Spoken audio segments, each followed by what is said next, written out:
into Macedonia, which he does, and is going from place to place. But he's going to begin to make his way back toward Jerusalem. And along the way, he lands in a community, a city called Troas. And there he is for about 7 days. But he is getting ready to leave. It's not the first time that he's been there. He's getting ready to leave. And he's going to take some time with the local believers, knowing that he's probably not going to see them again. He's going to spend an exceptional amount of time with them, encouraging them, instructing them, and guiding them. And so our story is going to begin here in verse 7. We just read the first verse, verse 7. But it really begins with the story of someone falling asleep in church. So I want to warn you, all right? Pay attention, stay awake, all right? Verse 7, on the first day of the week, we were gathered together to break bread. Paul talked with them, intending to depart on the next day, and he prolonged his speech until midnight. This is very important to how this verse begins, that it was on the first day of the week.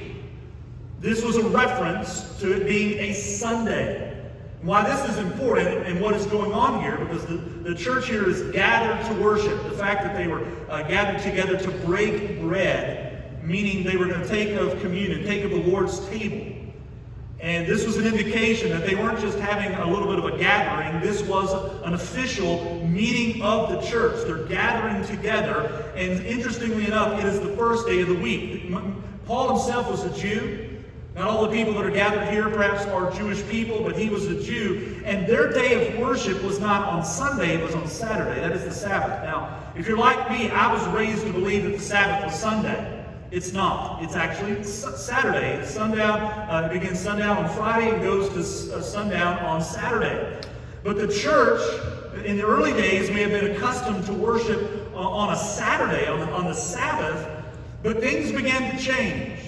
And they began a new practice that we today have inherited that practice, and that is to worship not on the Sabbath, but on a Sunday, on the first day of the week. Why? Because that's the day of the week Jesus came out of the grave.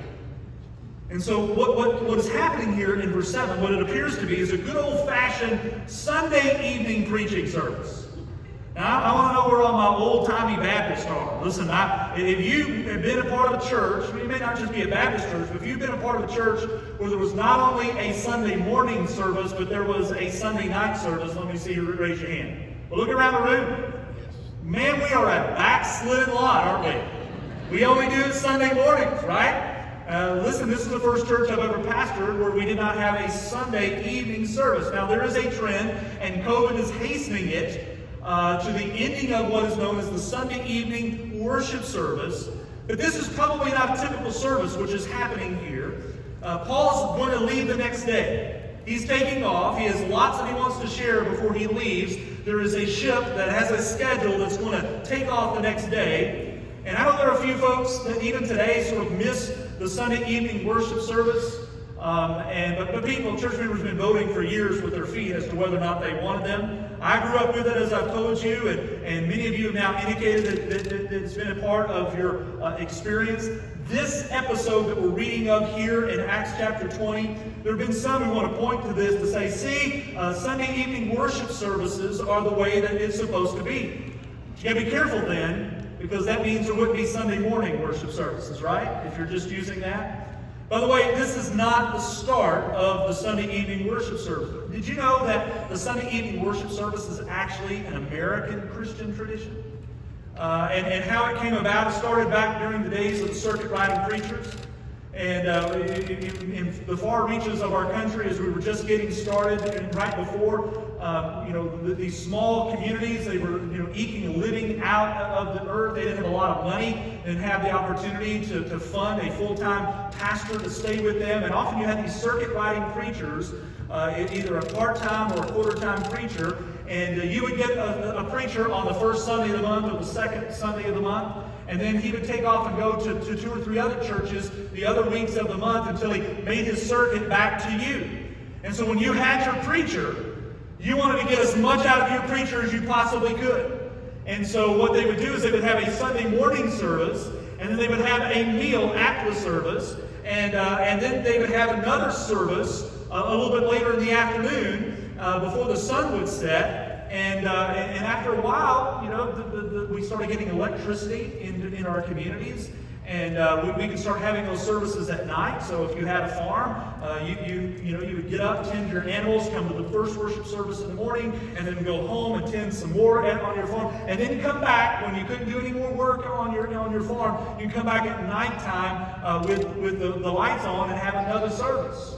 And so this is sort of how the Sunday evening worship service began in our culture. Eventually, we started being able to hold on to full-time preachers, and we didn't have those circuit riding preachers anymore. We just sort of kept the lights on and kept the Sunday evening worship service going. But again, this particular service that we're seeing here in Acts chapter 20 is not one of those services. This is a unique gathering here. It's likely that the service started earlier in the day. Probably a potluck meal had been observed, so we know that this was a Baptist church, right? And then Paul entered into an extended time of preaching. And he went on and on and on. Maybe some of you have attended one of those old-style revival services before where they preach in the morning and then there's a dinner on the grounds and we're preaching in the afternoon and then we go to the leftovers and we come back for the final round at night. Well, you probably enjoyed the food, right? And the fried chicken and the casseroles, and after you had that big meal at lunchtime, and the heat of the day started to set in, and the preacher started preaching his second message, and that food started bringing you comfort, and you started getting a little drowsy, and it was getting harder and harder to keep your eyes open as the preacher kept on preaching, even if he was long-winded. Well, Paul was an extremely long-winded preacher. And Paul had so much left in him that he kept on preaching, and he kept on preaching, and he kept on preaching, and he went all the way to midnight and beyond. And you thought I preached a little bit too long, right? I once received a complaint letter. Actually, it was actually here. I received this complaint letter. This person's no longer around, so I can talk about it. I received a complaint letter, and it was out of concern that I was preaching just a little bit too long. And his father had been a preacher, and he wrote in this letter, I'm very concerned that if you kept preaching these lengthy sermons, you're going to lose your congregation. He said, my father always said that a well-prepared preacher will deliver a sermon in about 20 to 25 minutes, and an unprepared preacher much longer than that. Well, really, right? At least I didn't preach somebody to death, right? Paul preached, and he preached, and he preached until someone fell out to their death. Paul wanted to give them everything he could, and he preached well past midnight, but some had less stamina than others. Just like some of you. I'm going to be watching as we preach today, right? Listen, sometimes people fall asleep in church. It is just the way that it is. I've become accustomed to it. It doesn't bother me too much because it happened to Paul first, right?